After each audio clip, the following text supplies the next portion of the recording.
காருன்னு வாங்கிட்டாலே காருக்கு ஆக்சசரிஸ் போடுறதுல எந்த குறையும் வைக்கக்கூடாதுங்க.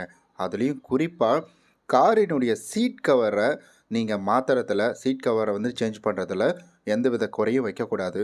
ஏன்னா கார் மேனுஃபேக்சரிங் பண்ணக்குள்ளேயே அவங்க ஒரு சீட் கவர் போட்டு கொடுப்பாங்க. பட் அந்த சீட் கவர் என்னென்னா அந்த ஸ்பாஞ்சுக்கு ரொம்ப வந்துட்டு நியர்பை இருக்கும். அதில் ஏதாவது அழுக்கு பட்டுருச்சுன்னா கண்டிப்பாக அது ஸ்பாஞ்சிலையும் போய் படும். நம்ம என்ன தான் வந்துட்டு அந்த அழுக்கை துடைச்சிட்டாலும் அந்த ஸ்பாஞ்சில் வந்துட்டு அந்த அழுக்கு அப்படியே இருக்கிறதுனால அதில் ஒரு ஸ்மெல் அப்படின்றது வந்துக்கிட்டே இருக்குங்க. அதனால் நான் வந்துட்டு கண்டிப்பாக சீட் கவர் வேறு புதுசு வந்துட்டு அதில் எக்ஸ்ட்ரா போட்டாகணும் அப்படின்றதுக்காக சீட் கவரோட ப்ரொடெக்ஷனுக்காக நான் என்ன பண்ணேன்னா ஜிபி ரோடு போயிருந்தேன். ஜிபி ரோடு போகக்குள்ள இந்த கடையில் தான் என்னை முதல்ல பிடிச்சி வச்சுக்கிட்டாங்க.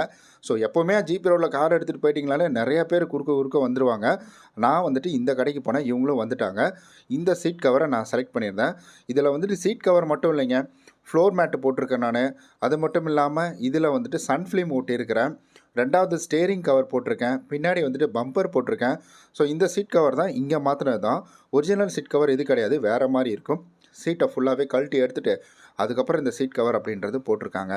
இதனுடைய ப்ரைஸ் டீட்டெயில் எல்லாம் நான் ஒரு கிளியராக வீடியோ பண்ணி, அதாவது பெரிய வீடியோவாக பண்ணி அந்த வீடியோ வந்துட்டு இந்த வீடியோ கீழே லிங்காக கொடுத்துருக்குறேன்.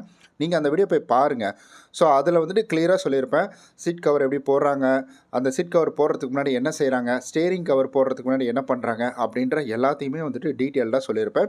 அண்டு ப்ரைஸ் டீட்டெயிலும் அதிலே நான் மென்ஷன் பண்ணியிருப்பேன். மறக்காமல் அந்த வீடியோ போய் பாருங்கள். கீழே ஃப்ளோர் மேட்டு கம்பல்சரி நீங்கள் போடணும். நார்மலாக ஒரு மேட்டு வரும், அது கிடையாது.